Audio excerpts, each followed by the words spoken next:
All right, the tree, family tree of the blues. Again, probably the 20th or so music tree that I have produced.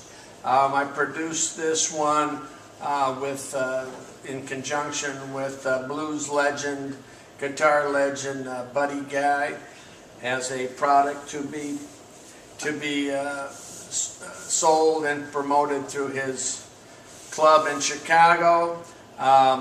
This is one of the first trees that I did that actually at this time had established a Hall of Fame for its musicians.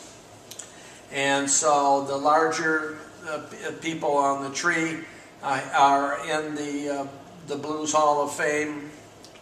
And so you get a starting point like that, and then you work your way down, and you have to delve very far down. Blues, like jazz, is something that once you are a musician, your career may span 50 years.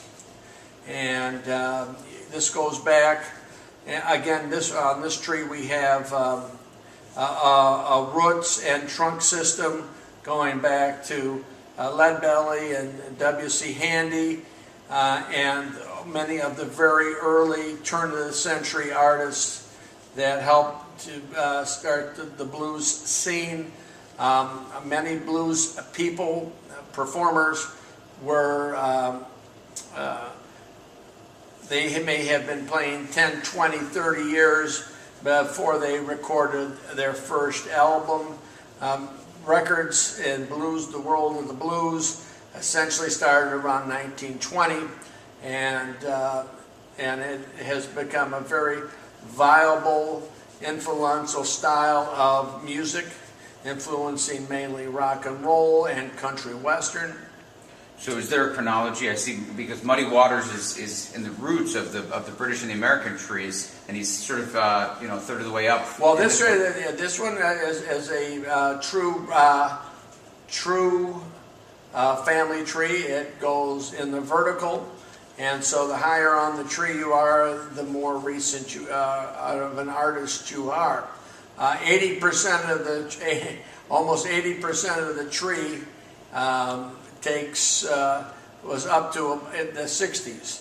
The hardest part that Buddy Guy had to do was make decisions on the last 20 years.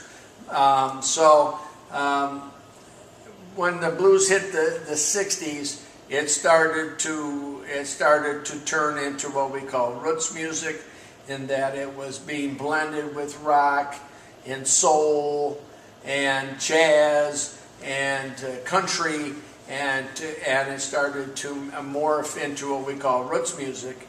But the true blues people, all of them are here. And in fact, this is the first lithograph that I did, or tree, that actually has some color in it.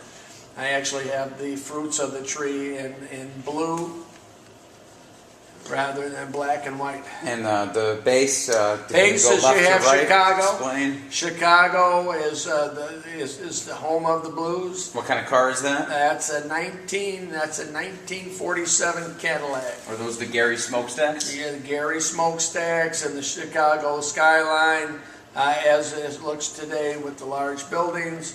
On the other side, you have what we have where Memphis, the lower Mississippi River, Mississippi as a state, all these things. This is where these great blues people got their start. They got into trains, automobiles, traveled north to Chicago and St. Louis, and started to bring their music to much larger populated urban areas. Perfect. Thank you.